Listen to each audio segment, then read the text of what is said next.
Thank you for double-clicking your mouse tonight.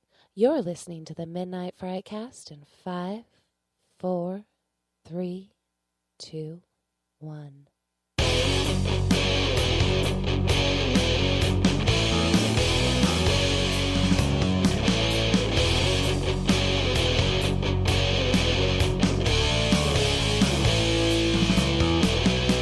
Hey everybody, welcome to the Midnight Frightcast, episode number 37. This is your host, Greg, the movie guy, the doctor of filmonomics, here to bring you another fantastic episode. What are we looking at? Did I blow it out? No. Oh, I thought it was a great intro. Yeah, it's fantastic. You fucked it up. Way to go, Greg. I didn't fuck anything up. God, way to bring the whole cast to a screeching halt. You know what? Go suck 36 dicks. All right, now. I thought it was And then one 37. more. I thought it And was then 37. one more. Introduce. Hey, I'm hosting. I am hosting. You do not tell me how to host. I will host the way that I want to host. Joshua. To your left. No. Right in front of me is number 37 dicks, Josh. I can deal with that. I can deal with being called 37 dicks. I've been called worse. I have children. I'm not going to. Your kids call you worse I'm than not gonna 37 continue that dicks? Oh, by far. Yeah. Oh, my word. That's Okay. just weird. On my right, we have Maddie is back. Thank you for coming back. Oh, yeah. For, I think, one more time. Not only do we have Maddie's back, we've got Maddie's front as well. I mean, what? All right. That's your last one. Patrick, on my left, being dick number 38. On the left, being put in the corner. Hey, everybody, how's it going? Hey, all right. We are going to kickstart episode number 37 off here with me shutting off my phone because I heard it ring. My fault. Yay. We're going to kick off with our newest segment. It's the news. Please No, he pick told you. something. Please. He's been practicing. Just pick something else, Patrick. Please. So we've got a couple articles that we were going to share with you. I know Maddie's got a particularly interesting one, and I kind of want to jump into that first. So, Maddie, take it away. I thought I got asked backwards. I thought we were doing the trailer first. Eh. I fucked up. So He's hosting. I have my notes, news, trailer. Yeah, you're right. You win. Maddie, go. I listen. Maddie, take it away. All right, so what I found that was kind of going around this week was apparently YouTube removed an ad for that movie, The Nun. That's part of the Conjuring series. Okay. But apparently it violated some stupid policy they have. And the 6-second ad caused all this bullshit because someone tweeted out warnings, like trigger warnings and everything, because we are just way too delicate of a society to handle this 6-second trailer. So like, what did they violate? I mean, I know it was a jump scare type thing. It's their shocking policy, Yeah, right? it says YouTube does not allow promotions that are likely to shock or scare. Okay, so it's because it was a promotion that shocks or scares, because I know there's movies out there on YouTube that shock and scare. So, okay. Yeah, I was going to say Serbian film was on YouTube for a while, but, Exactly. but we can't have this 6-second ad of The Nun. But I think the biggest thing that people were complaining about is you can't skip the ad. Because it's only 6 seconds long. Yeah, it's not sure. long enough, but it's literally just so you get like a mute icon that pops up on the screen, and then the demon nun starts screaming, and I don't know why this one pissed me off so much. I think just the whole you can't handle something screaming, like people's little ankle biters just start screaming and target randomly all the time. And we can't ban that, but apparently and I think the news articles probably irritated me even more because it kept saying it was taken off for shocking content, like quote unquote. I was like, someone screaming is not shocking. Like, why?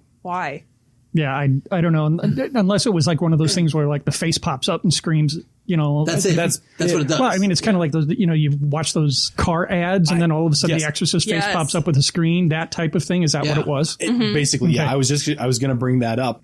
Not a couple years ago, but like 10 years ago when the internet was still pretty new, people would send out this picture of like a room, and you have to sit there and try to find like the little thing. And then it was just something would jump out and scare the crap out of you. That's exactly what this was. Yes.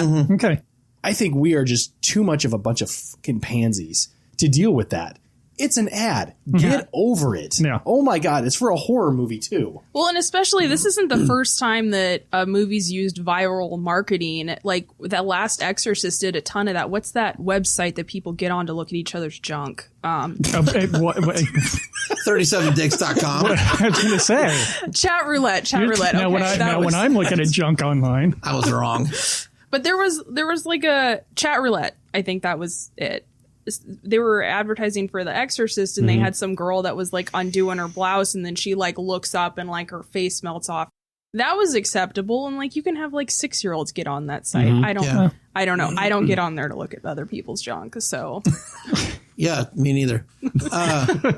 You do get a warning though. It does. It's like it's a mute icon, and then you see it slowly like the volume's increasing. Increasing, and then it happens. There's kind of a warning there, and you can watch this trailer somewhere, or not this ad somewhere else if you really want to find it. You can look it up and watch it. But so you can even just look up the ad on YouTube. yeah, you can. They just took it off of as an ad. Yeah, they just took it you off. can see it as a trailer, not as an ad. you can consider that a teaser, really, a 6-second teaser for the Nun if you wanted to, and not an ad. But all right, yeah, I don't know. Just all right, grinded my gears. And actually grinds my gears. Yeah, understandably so. I came across an article. Did anybody else have any articles? Well, I've got news. I got You news. do? Oh, yeah. well, Yeah, I think we all brought news. okay. Let's jump over to Josh then. I'll I was about talk to take about a drink. last. You fucking took my drink away. That's what you get. 37. Hey, who likes vinyl? I love vinyl. I collect vinyl. Like vinyl records or pop vinyl? Yes. Okay. Vinyl records. Okay. If you Say are I like a fan, vinyl against my skin. what the fuck? If you like vinyl, you can now pre-order your copy of John Carpenter's brand new score for the sequel to his original slasher Halloween. Oh. He composed it with Corey Carpenter and Daniel Davies. The new soundtrack pays homage to the classic Halloween score from 1978. You can pre-order your copy today and expect it to be shipped by October 25th. I will be ordering it. I'm a huge fan of vinyl. That's exciting. Yeah, that is really cool. So I do like vinyl. I don't have a record player, which is kind of a bummer, but I like the concept of what vinyl represents. And it's like a recent thing, a fairly recent thing for me is collecting vinyl. Elizabeth has done it for years, a dumb amount of time, but she's got a lot of vinyl records. Nice. I just started within the last few years, but when stuff like this comes out now, I try to jump on that and yeah. I have actually a couple things. They're both short. I don't need to talk about them very much, but it was announced in the past week or so that Jessica Lange is returning to American Horror Story for the 8th season. What? Yes. I did not catch this. Yes. What was the last season she was on? It was Freak Coven, Show? wasn't it? No, wasn't. I think it was Coven. She was in Freak Show. She wasn't in Freak Show. Oh, yeah, she was. She was in Freak Show because she was in charge of the thing. Was she that was it? not in Hotel or whatever that was called. Hotel was next. Because that's when Lady Gaga replaced her. And there wasn't one after that, was there? Roanoke was. Oh, yeah, and she was Roanoke. not in that one. So she's been up for 2 seasons now. Okay, cool. 3. She was not in Cult either. You're right. 3 seasons. I didn't think it was that long. Yeah. Amazing. So she's coming back. Woohoo! I think that's Apocalypse. awesome. And then the other one that I had is Beetlejuice is becoming a Broadway musical. Yeah, I saw that. That's amazing. Of all the horror/comedy horror, this is probably one that could do well on Broadway.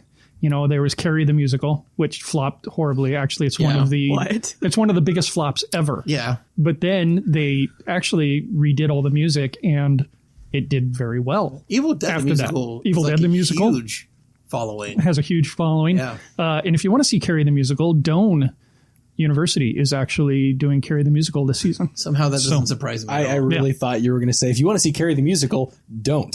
Oh, the first Doane is a college. Yeah, the first version was really bad. The second one, music's pretty good. A little bit better. So those are my 2 pieces of news today. You guys like video games? When I get That was an overwhelming, exciting response. I don't remember the last time I played a video Yeah, it's game been a while. except on my phone. Sure. You know, I came across an article that a game that's called Five Nights at Freddy's Oh, yeah. is being made into a movie. interesting. I am intrigued, a little terrified, because I've played the game once or twice, and it is friggin' creepy. Right. I'm interested to see how it translates to a movie. and to see if it scares the crap out of people like the game did. Yeah. I know the game was really successful. So yeah, absolutely. So it's being done by Blumhouse, who is apparently on fire. They are. With movies right now. But that's fucking stupid. Well, I like Blumhouse. Don't get me wrong. Them and A24 are like rocking, but like Five Nights at Freddy's the movie. I'm not. Did you see that Blumhouse is trying to get like different franchises now, like Friday the 13th and Alien and really? That I don't know. What was the other one? Scream. It's trying to get the Scream franchise. Really? Oh. Yeah. They're pushing hard to get these franchises now. So are they wanting to do sequels or reboots? Or Couldn't They'll tell you. never get Friday the 13th. They'll never get it. That's probably okay. Yeah, I'm okay with that. I just know they're pushing hard. All right. Well, good on him. So that is the news for the day. We're going to jump over and talk a little bit about a trailer that we just watched called Patient Zero. Patrick. Oh, you're going to jump on me to start this thing. I love jumping on you. In the first watch of it, I enjoyed that it looks like a different take on virus or zombie or whatever genre with it. I don't know if it's necessarily a different take, but it looks like maybe a fresh take we haven't seen for a while. I like the actors that are in it. I like the fact that it seems like they are rage zombies or rage virus, whatever. I'm tired of the slow action stuff like that. Yeah. For me, it needs to be fast paced for it. There was a comment made, not a comment, there was a line in there made by one of the actors that says, "We're the cure to fight the human infection." Yes. And that really kind of sparked an interest for me because it is taking what could be a typical zombie movie and it is changing it a little bit. And, you know, zombie movies are good, but you want to keep it fresh. You want to keep it new. And the Ellen Page zombie movie just did that. They just did The Humans Are the Cure. It's called The Cure. That's what it's called. It's the Ellen Page zombie movie just did that same thing. This is literally the first time I'm hearing about this movie. We actually covered it. We watched the trailer. We watched the trailer at one point. Yes. Yeah. Okay, this is literally the second time that I'm hearing about this movie. It didn't come here. It didn't come. Clearly, it's Dark Accord. Anybody else want to comment on it? I mean, yeah, I like Natalie Dormer. She's usually pretty good. The chaos looks like a lot of fun. My brain enjoyed all the chaos and all the fast moving stuff. I want to know if you think it's going to be better than 28 Days Later. That's what it reminded me a lot of. Looking at the trailer itself, I wouldn't imagine that it is, but so that's what it reminded me of a lot was when I was watching that with the rage zombies and the chaos and all the stuff going on. I just immediately went to that movie. So I found it interesting when he was saying that he knew their language and stuff like that. So that makes me tend to believe it's not zombies, but infection or virus or something like that, some sort of mutation. I was going to say, at the very beginning of the trailer, I thought they said something about rabies. I didn't hear it very well, but I don't know. Maybe it's like a mutated strand of. Well, maybe that's why she was freaking out about the rat chasing after her. Oh, sure. Yeah. That it's something that's carried. Yeah. So this is going to be an interesting spin on like the movie Quarantine, because I think Quarantine was a rabies infected situation too. Yeah. I mean, they're all out there. It's just. Patrick's probably right, because you probably haven't seen a movie like this since 28 Days Later with that kind of rage zombie. I don't remember when 28 Days Later came out, but it's been a minute. So there's not been a lot of those kind of movies in between, or there has been, but not a lot of attention's been brought to those movies. But 2002. Yeah, so it's been a minute. It's second. So, so yeah. So is this something you think you're going to go see in the theater, wait for it to come on a DVD, watch it on streaming? That's probably a stream drop for me. So I don't know if I'd go to the theater for it. I wasn't honestly that interested in this movie. It did remind me a lot of 28 Weeks and 28 Days Later, but it kind of seemed like it was putting a human element on it, and I don't want that in my horror movies. I just want everybody dead. You don't want to care about the people? No, I don't care about the people. I do think the cast looks fantastic, which is surprising for a horror movie. Normally you're like, what lot lizard did you find? What lot lizard? But I don't know. I don't know if I'll be seeing this, but I don't think it'll be in the theaters at all. Yeah, I feel like this will be a streaming one for me. Well, it could be good in the theaters just because you get the full ambiance and it looks like there's going to be some intense action scenes, which I love watching inside theaters, getting all the sound and everything. I can't justify shelling out $10, $15 to go and see that. There's better movies than that have dropped straight to Netflix. That is true. So excellent. Let's transition over to what we have been watching. I'm actually going to go first because I can. Because I'm hosting. Selfish. I'm a jerk, and you like 37 dicks. Such a bastard. So just kind of touching back to the bookmark that we had placed on Patrick's talk about horror musicals. I rewatched Sweeney Todd. I haven't seen it in a long, long time. Go for it, Patrick. Which version did you watch? Did you watch the Angela Lansbury the Broadway recording, or did you watch the Johnny Depp? I watched the Tim Burton rendition of Sweeney Todd. With Johnny Depp. I really, really enjoy this. There's actually going to be a blog post coming out on GregTheMovieGuy.com here shortly. I just got to finish writing it. I really like this movie for what it is, but musicals just bother the hell out of me. Yeah. It just completely takes me out of the story. And Johnny Depp is not the best singer in the world. He pulls it off. He's good. He's better than some people I've heard in musicals, Pierce Brosnan, but he's not the best. So, saw that, and actually today I went and watched The Meg. Speaking of movies that you probably don't want to see in movie theaters. Did you just break your one I did. rule? I am a break rule. Yes, I break rules. Yes, the shark one. The shark one. I was pleasantly surprised. I'm going to say don't rush out and spend $40,000 to go see it. It is a popcorn movie, but there were some interesting elements to it.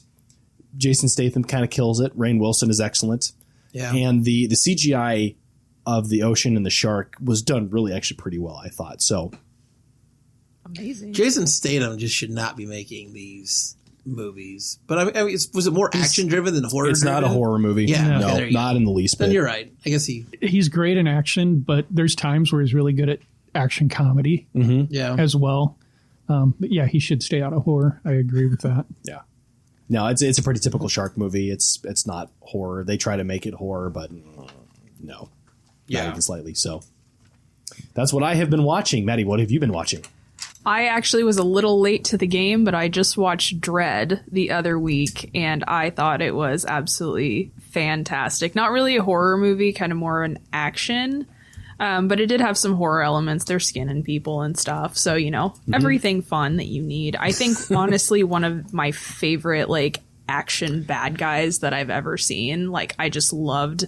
it's Lena Headey from Game of Thrones, who plays the bad guy, and she just is such a non-stereotypical action bad guy. She's really soft-spoken and calm, and I don't know, the movie was just absolutely probably one of my favorite things that I've watched recently. Nice. It's great. Nice. Joshua? Cool. Yeah, well, thanks to Maddie, I finally saw Martyrs. I watched it really late one night, and I wasn't sure if it starts, first of all, it's a foreign language film, and I've already talked about that on here a handful of times. Reading and having to watch the movie, I can't. It's so, focusing is really difficult. But this one wasn't that bad. It was easy to follow along and still get the visuals. It's never safe.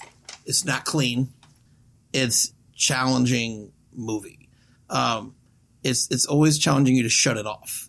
There's always something going on that you go, do I really want to see the next thing? So is it challenging in the sense of keeping your attention, or to the point that it's not something I want to see? I don't know how to describe it. It's uncomfortable. It's uncomfortable. Okay. Yeah. It's like, all right, do I want to see this next? I just saw that. Do I want to see, so they've gone there. Do I want to see this? And it builds to one of the very last things you see in that movie is just, I was good not seeing that. That was good. You could have lived another day without watching that. Okay. But it had a lot of really good moments. The third act straight, and I think I said this out in a message earlier, but the third act straight bummed me out. And I don't really think it needed to be there, but parts of it didn't need to be there. And it came out in 2009, so spoiler alert. But every other scene is a guy going down to this basement and beating the shit out of this girl and then waking her up just so he can knock her the fuck out again. And if it's not that, then it's a scene of her eating this dog shit garbage, like porridge food, and trying to spit it out and then being slapped and then force fed more of it. That's every other scene until they straight up fucking skin the girl. And then that's where I was like, well, I've made it this far. You're invested. I might as well. And that was like the last 10 minutes of the movie. They strap her into this thing. And I thought they were going to do one thing that I had already seen, so I was okay with it. And then they did something completely different. And then they show her, and I was like, I'm good. This isn't a rewatch movie at all. But I would definitely pass this movie on for somebody else to watch. I wouldn't put it in my collection, but I'm very glad I saw it. It was a great movie. It really was. It was just that third act. I was like, I just want to fucking hug. Somebody hug me and tell me that this girl is okay, because it's not, I was like, it's not the skinning part at the end, but it's like watching her constantly get the shit knocked out of her. And then, I don't know, watching her get beat up like that for 30 minutes was rough. Mm-hmm. So there's Martyrs for you in a nutshell. Wow. Not a cheerful movie. No, it didn't put a smile on my face. But yeah, I enjoyed it. It's just a tough watch. So, right. Yeah. I watched a movie called What We Do in the Shadows. Oh, yes. Now, Netflix. You probably don't know that, but New Zealand. Yep. It's actually on Hulu, or not Hulu. It's on Amazon Prime right now. Oh, really? Yeah. I thought it was in Netflix does not do, it may have been on there for a while, but it's not now. It was a recommended movie from a friend of ours. One of my favorite subgenres is horror comedy. And basically, it's a mockumentary about this group of vampires living with each other and just taking them through their days and all this other stuff. And I just really enjoyed it. One of the main characters is played by Jermaine Clement from Flight of the Conchords, which is really funny series. They're supposed to make that into a TV show, I heard. Oh. They talked about that, making that into a TV series. Well, that just came out not too long ago. It's been out a couple years. Couple years now. Yeah. Enjoyed it. And excellent. I suggest it.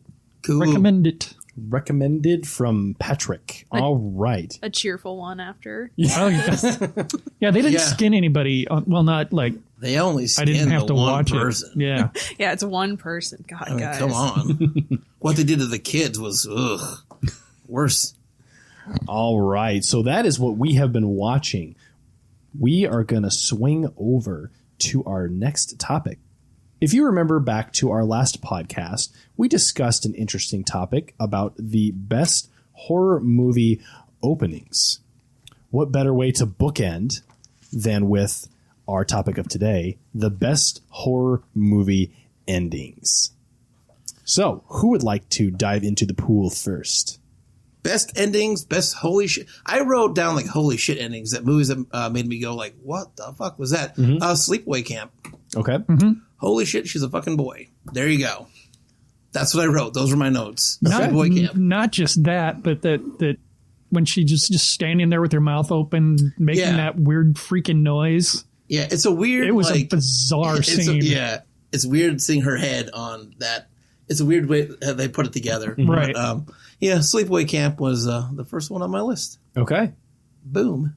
Let's swing it around and bring it back to Maddie. First one on my list was Friday the 13th, the original one. Okay. I think that's just such an iconic scene of Jason dragging that chick down into the well. Water. Whatever. Water, well, same thing. But no, that was definitely my number one, I think. All right. So I kind of went with very similar to what Josh did, was the movies that just truly stood out or kind of left you like, what in the absolute fuck? Yeah. First one I have on my list was Psycho. And the reason for that, I mean, it's fairly obvious, but the master of suspense sets up the mother of all twists. It was the ending that left everybody speechless.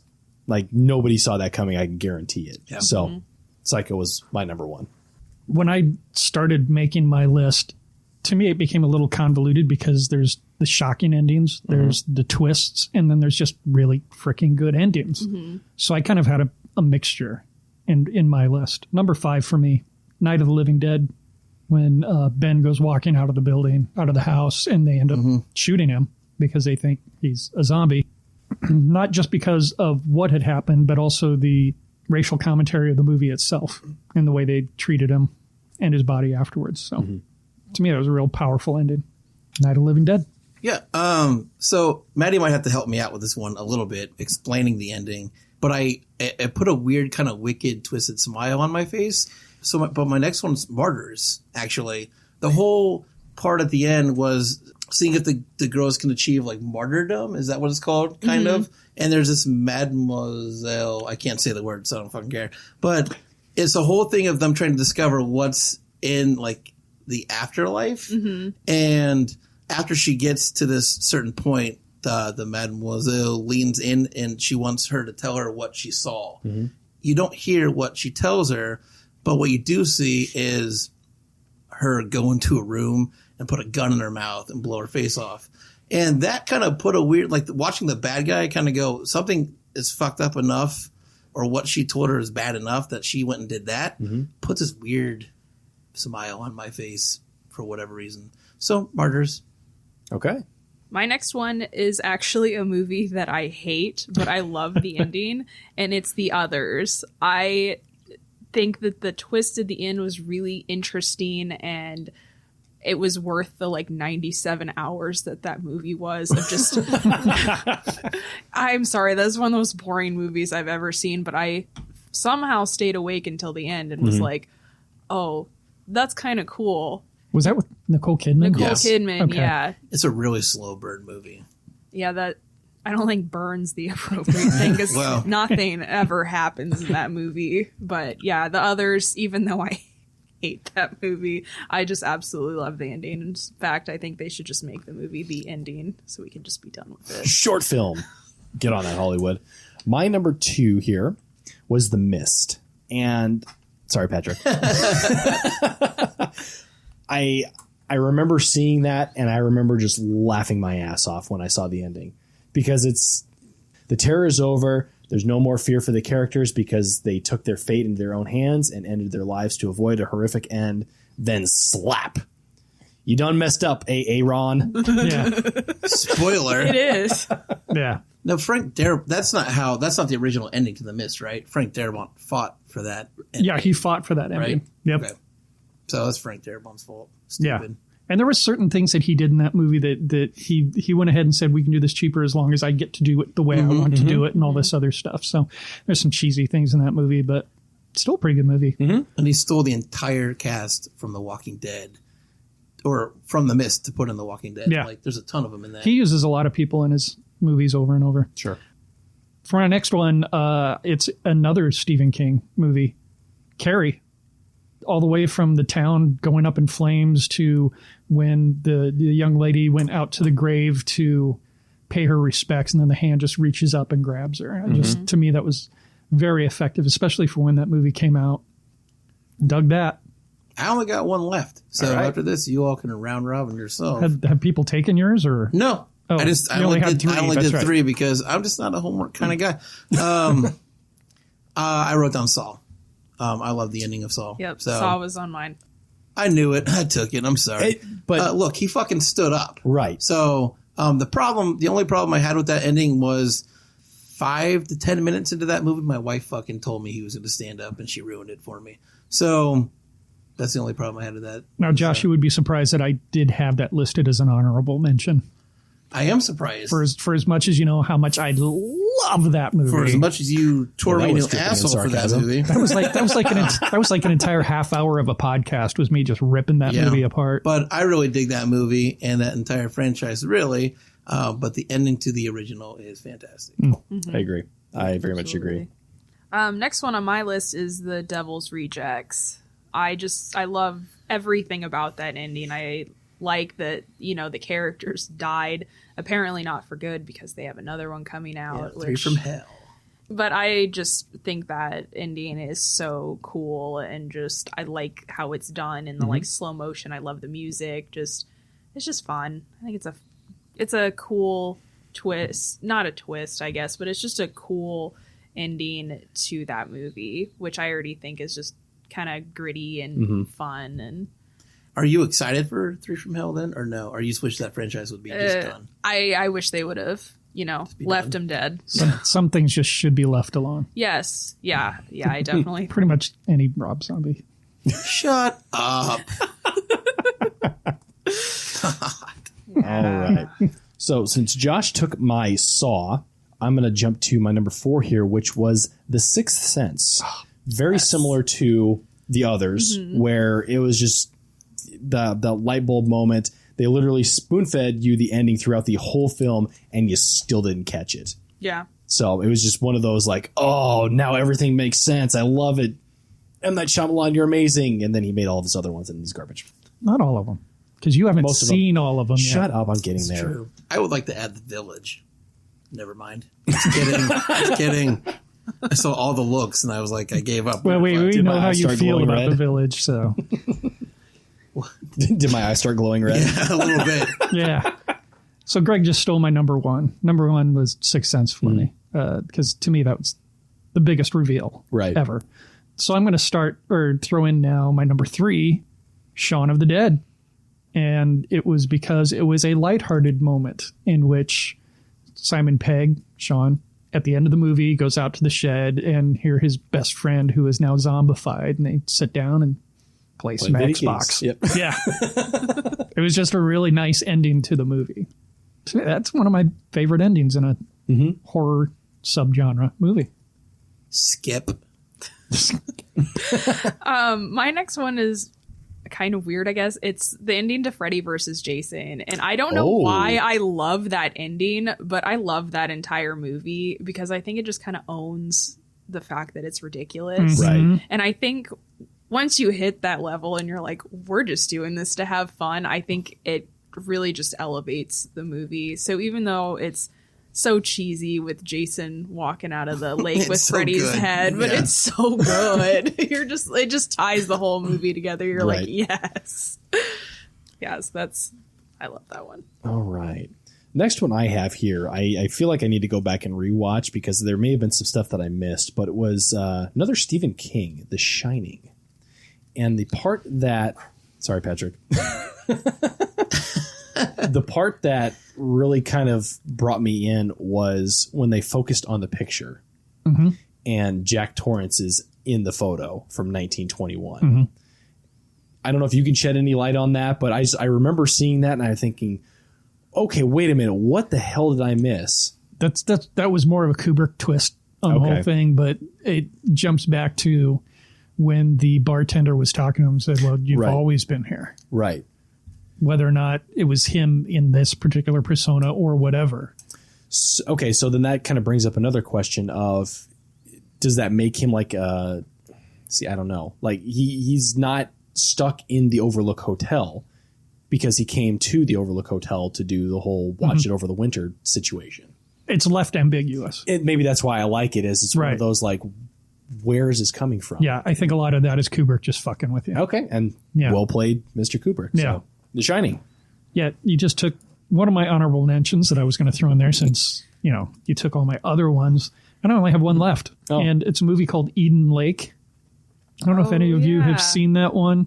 I saw Wicked Lake. A couple go out camping and they encounter these young gentlemen who basically terrorize them, and then something happens and they end up torturing the husband, eventually killing him, and the wife barely escapes. And the ending is really cool because she finally gets away and she gets to this place where she feels she's safe. She finds this house and she goes in, there's people having a party, and she goes in there and they're like, oh my God, what's happening to you? Blah, blah, blah, blah. And well, you find out that it's the parents of the kids who've been torturing them. And so the parents decide, well, we need to kill her. It was just a nice little ending that you didn't expect. Eden Lake, I do recommend that one. Okay. If you have a chance to see it. Frosty the Snowman is my next one. Pass. Wait, the Michael Keaton one or the one where the guy gets Frosty turned into a the snowman? When he melts at the end, that was sad. Oh, you're talking the cartoon. You didn't expect him to come back to life, though, did you? That was the twist ending. He had the hat. It was magical hat. Anyway, what pass. I have just one more honorable mention, and I'm going to apologize for this one, but it's the ending of a Serbian film. And it's not what happens. Be quiet. It's not what. So gross. I know, it's awful. It's so awful. And I'm not even going to go into details about what it is. I think it's on YouTube. Go have fun. What is the movie? Because you guys keep talking about it's a movie. I have it. Vomit in your mouth. I have it. I'll loan it to you. But watch it, Patrick. It's a good time. I've seen Two Girls in a Cup. I can pretty much watch anything. You buddy, can totally I make am it through sorry. Yeah. It's a movie about a family coming closer together. Yeah. Oh, so it's a family film. Got it. We should place bets to see how long Patrick can make it through before he shuts it off.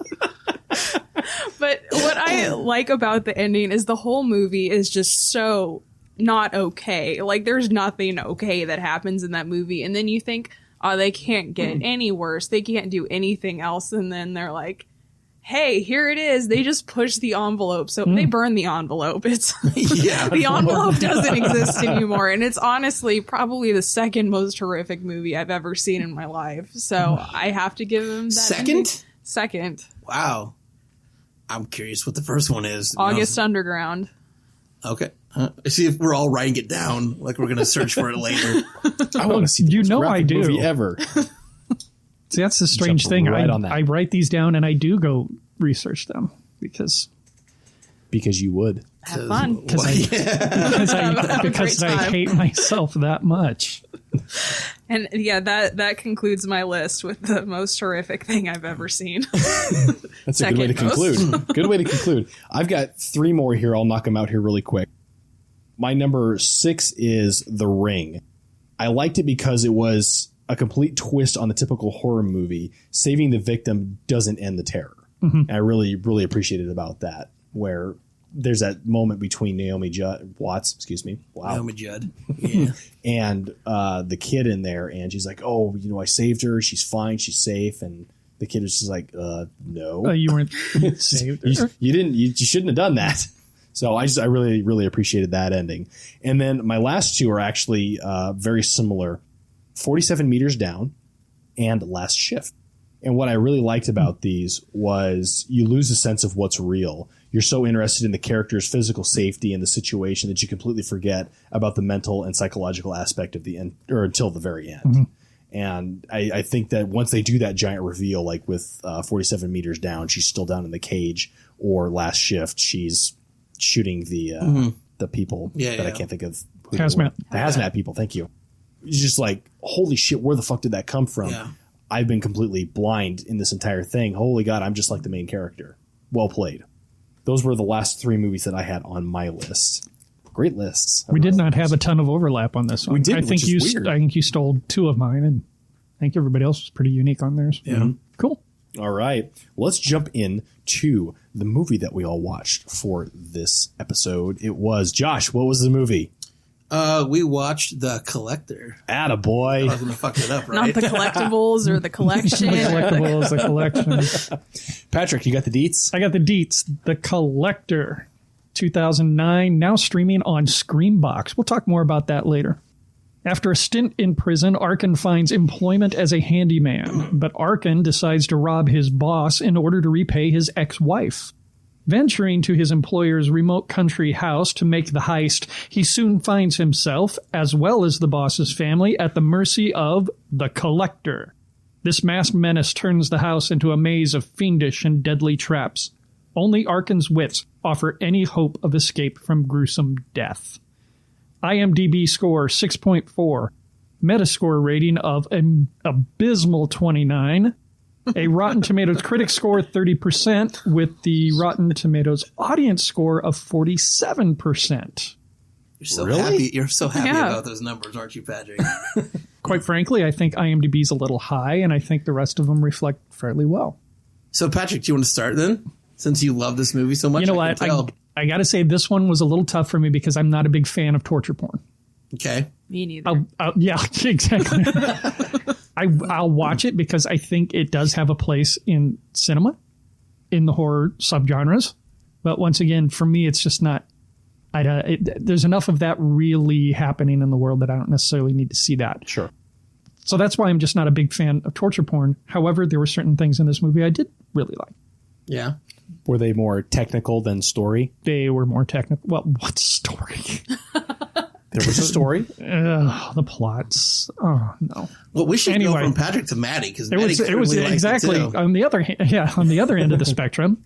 I love torture porn. I love it. I will watch it all day. It's pretty much, I think, it's my favorite subgenre. I don't know why. 90% of what I watch is torture porn. All of it. I can't pick movies at other people's houses anymore. But I was like, whose turn is it? Maddie's. Oh fuck! No, dude, look at the time. Gotta go. I got malaria again. I think. I don't know what I thought about this movie. When I first watched the trailer, I had honestly no interest in it, which is why I put it off until this morning for work. Wow. I don't know. There was something about the trailer I watched that it kind of focused more on his personal problems of not being able to get money. And I was like, I don't care. Yeah. I don't care I just don't care. Just torture the guy already. Yeah. I was like, get in there. Yeah. But, skip to the severed fingers. But I was actually really surprised about that I did like this movie as much as I did, which, as I said, still wasn't a lot, but I thought it had a really good pacing. There wasn't a lot of his bullshit personal life and everything. He just gets right into the house and stuff starts happening, which I thought was pretty cool. I could definitely tell this was from the guys who directed the later Saws, because there wasn't a single light bulb in the entire show that wasn't green. Yep. I could really tell it was from the Saw guys. As a matter of fact, I was like, was this a rejected Saw script? Yeah, this does come off of the Saw because Saw was 2004, Hostel 2005. This was 2009, so it's a few years later. But it does kind of come off of the popularity of what was torture porn, or what is torture porn. Well, and the creators of this were actually trying to push this as a prequel to Saw. And got really? Right. Okay. And they got turned down for that idea. That when they were first creating it, they said, well, we can make this as a prequel. And now, there's either green light or there was no light. That's the only thing that bothered me. The very first sequence, when the older couple goes into the house, they never... The first thing I do when I walk into my house at night is turn on a fucking light.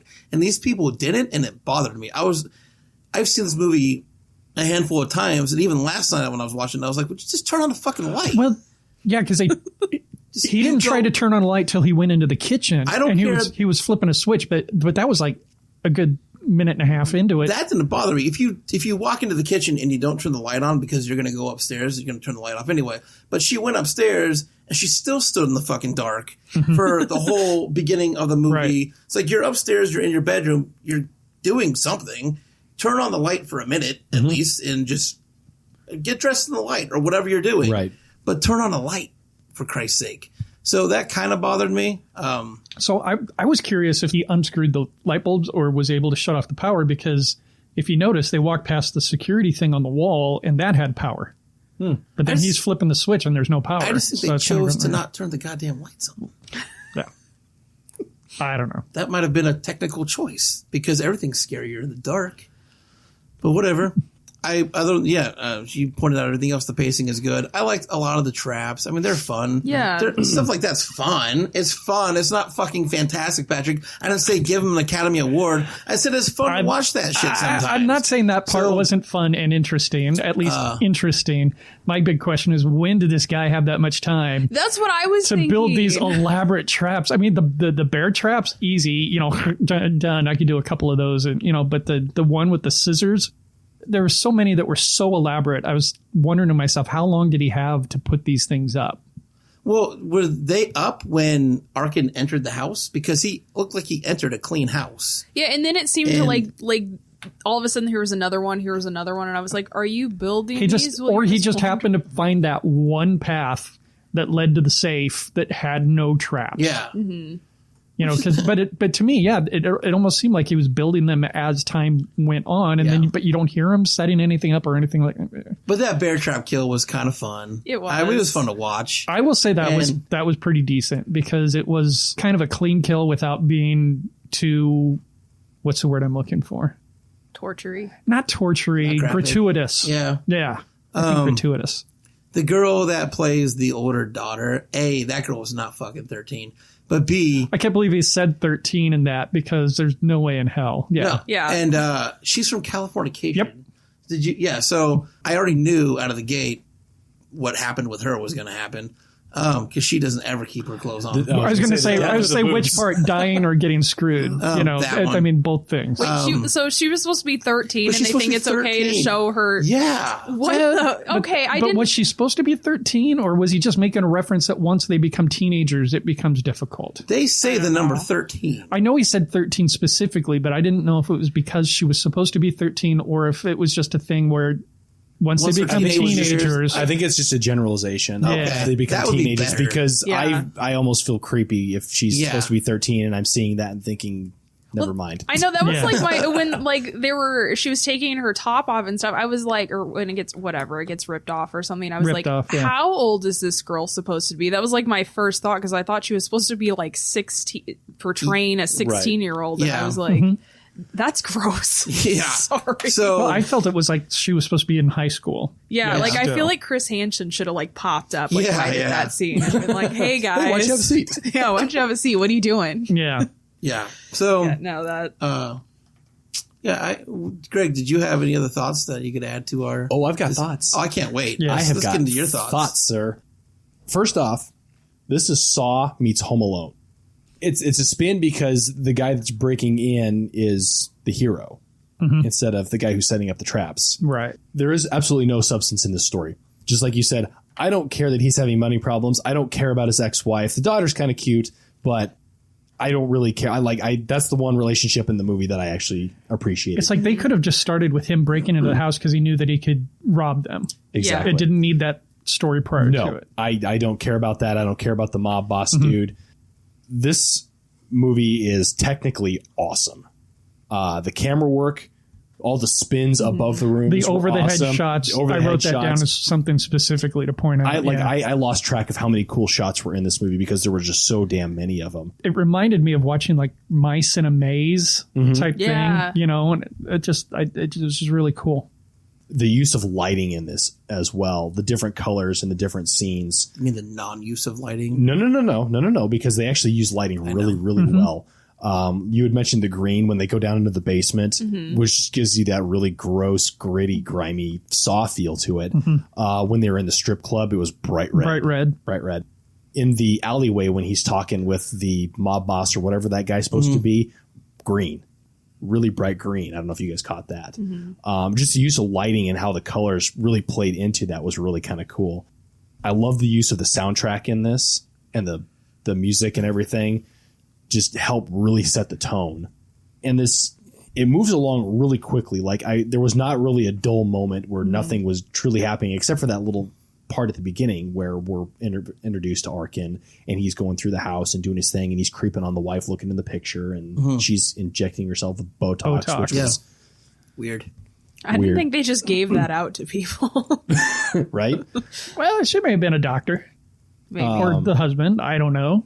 To see someone else administering their own Botox just seemed really weird. Right. The traps and the things that the collector set in this was like Cringe Fest 2018. There was not a moment where I was just like, oh my God. I think the cat was kind of fun too. I was intrigued by that. Interesting. That was very interesting how that whole played out. I didn't figure he would last that long in whatever that like gooey acid situation that was. Yeah, what is that? I have no idea. I feel like you should get flagged when you buy that. What are you using this for, sir? Burning a hole in my floor? Maybe kill some cats?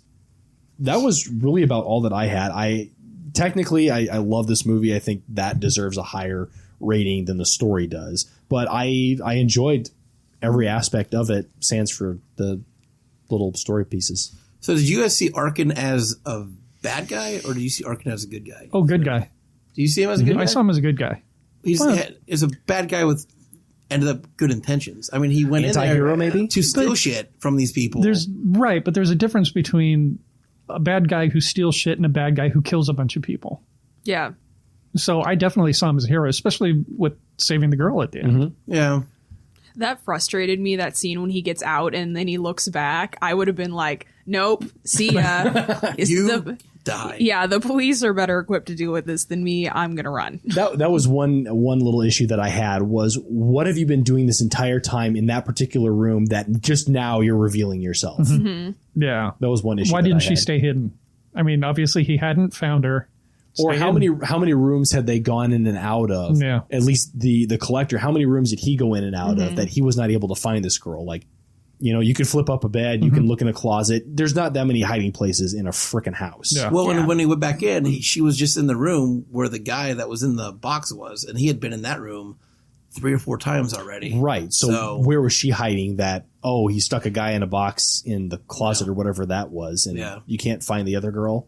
Or were you leaving her there for bait or something? I don't know. I don't know that I really liked the whole collector aspect of this. I don't think that it really helped the movie. Collecting of people is stupid. Let's be honest. It's kind of dumb. I'm saying bad things about the movie now. I like the movie, but collecting people is fucking stupid. I don't think that it really helped the movie at all. Like, I don't get a sense that he was collecting. Like, if you were going to... When I first started watching this movie, I figured that this was going to be like a several night event where he was going and he was collecting, maybe he was collecting like a finger or a toe or a tongue or something, which, by the way, that tongue part in there was... Yeah. Yeah. It was just the one night he threw the one dude in the box and that was it. Yeah.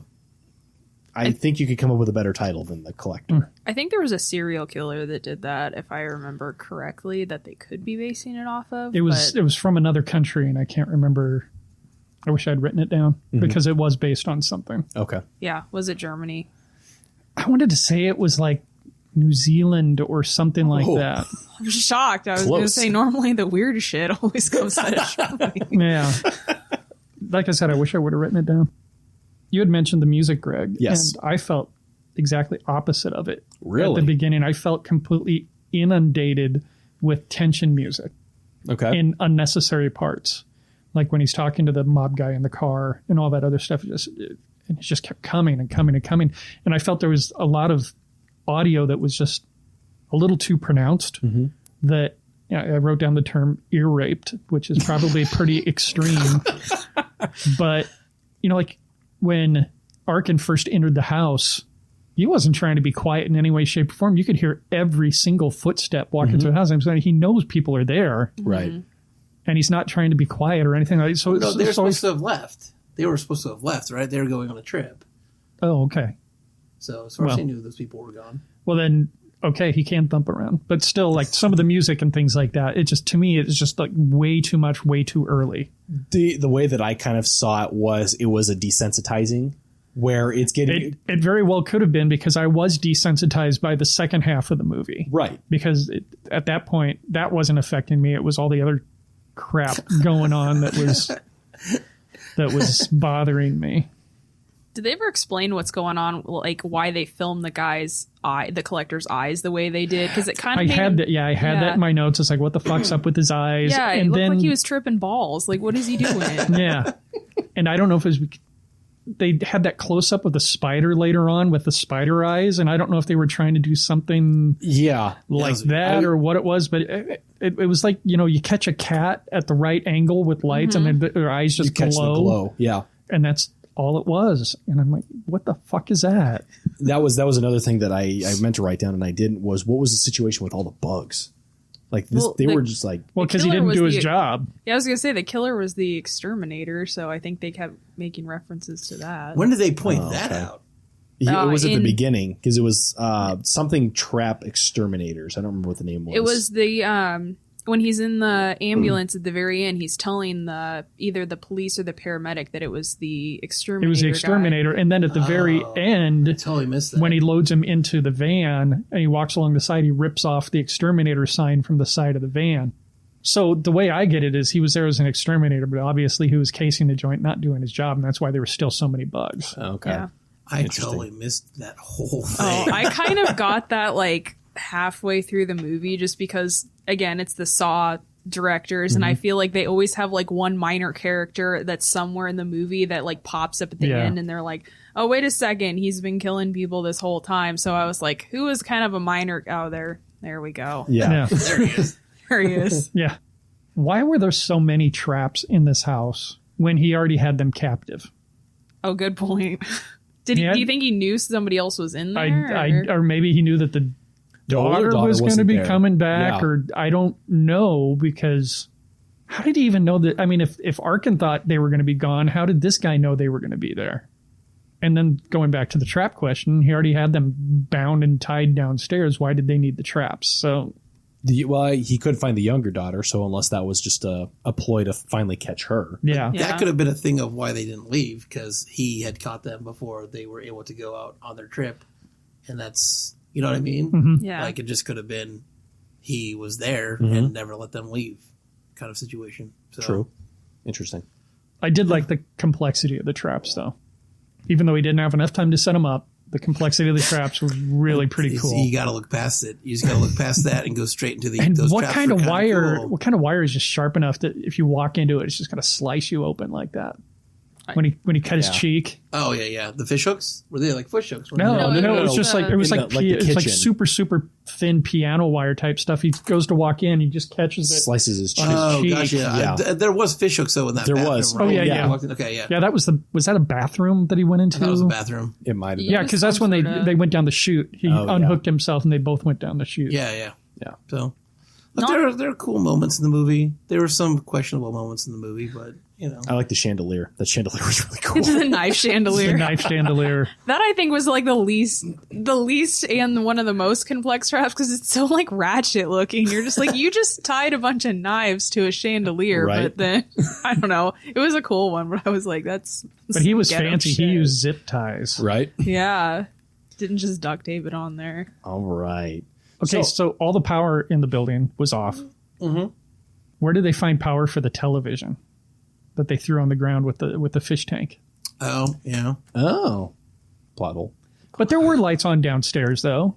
So maybe he didn't Where the kill guy all was the gutted power. and in the bathroom, or the bathtub, there were still lights on. So maybe he did like what I said. He just went through and unscrewed light bulbs or some crap like that. Or killed breakers to certain rooms. yeah. That's possible.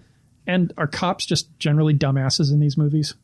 Yeah, it took forever for them to get there because, like, if you dial 911 and you don't like talking to the phone, they automatically dispatch someone. And I just kept waiting for that because she got 911 on the line, Yeah.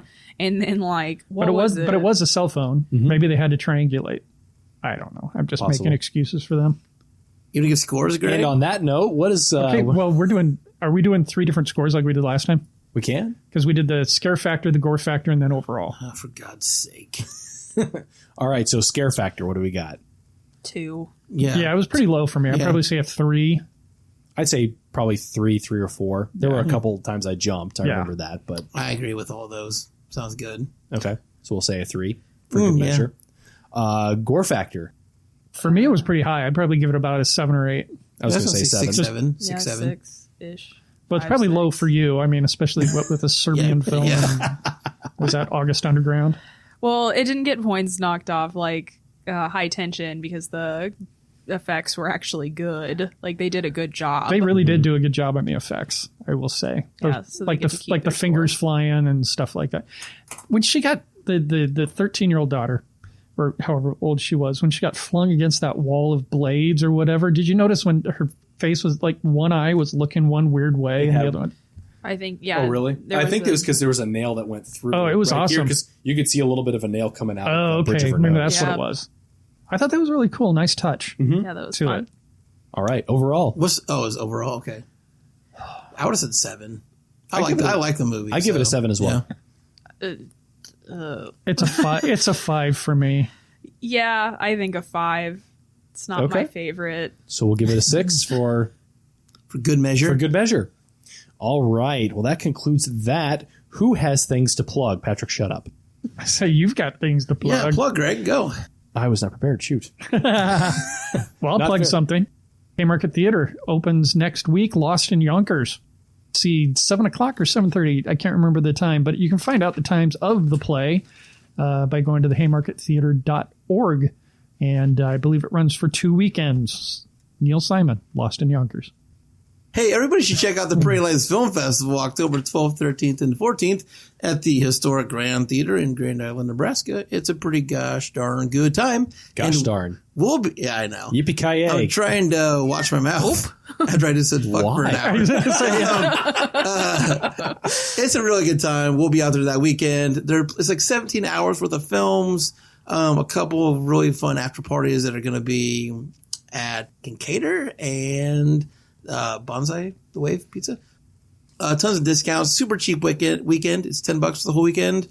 Discounts for soda and popcorn. All tons of really cool things going on that weekend. And you can come out and hang out with filmmakers and talk shop and pick their ear. And they love to talk about their own shit. So come out and hang out. It's a good time.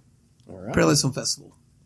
I want to give a shout out to Screambox. We all watched The Collector on that. Screambox is the Netflix of horror. They have over 500 movies and TV shows. They add new stuff all the time. They're doing really cool stuff on their website. And it's only $4 a month. That is cheaper than that shitty coffee you drank this morning. And we are looking forward to doing some fun stuff with them in the future. So you guys should definitely check them out. Absolutely. And you could try it your first week free. Yeah, your right? first week is free. And if you love it, you can get an entire year for less than $40. 35 to be specific. 35. $35 for an entire year. Go, Greg. My name is Greg the Movie Guy, and I'm the best movie reviewer you have never heard of. I write movie reviews with a positive spin over at gregthemovieguy.com. Very soon, you'll be seeing some movies dropped, being Sweeney Todd, the Demon Barber of Fleet Street, and my viewings from today, The Meg. Jump on over to gregthemovieguy.com. Josh, do not make fun of me. I'm so glad he started memorizing it and stopped reading Stop reading it. There you go. It took me a while. Give me a break. I know. Make sure that you subscribe to this podcast. Jump on over to iTunes and rate and review us. You can also find us at Google Play and Google Podcasts, Spotify, Stitcher, Player FM, and many, many more venues. So send us some love. You can find the Frightcast at, Twitter, at MFrightcast.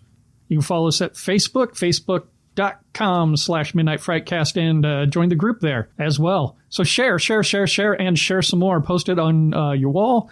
Tell all your friends about it. And then, hey, this Frightcast podcast, whatever you want to call it, is brought to you by the folks at Midnight Fright Films. You can find our website at midnightfrightfilms.com. Find us on YouTube to check out some of our flicks. And we're also on Twitter at MFrightFilms. Are you done? Yeah. Are you sure? I am sure. I'm going to wrap up right now. You can wrap up. Are you sure? I'm sure. This has been episode So there's some other things I want to I hate all of you, except Maddie. Maddie's cool. You guys all suck, though. Except Maddie. She's still cool. This has been episode number 37 of the Midnight Frightcast. From your host, Greg the Movie Guy, Josh, Maddie, and Patrick, who sucks 37 dicks. What? It was Josh that was sucking the dick. Yeah, but you're the one that screwed up my ending, so you get the 37th. In a row. In a row. All right. We wish you a pleasant evening. Have a good night.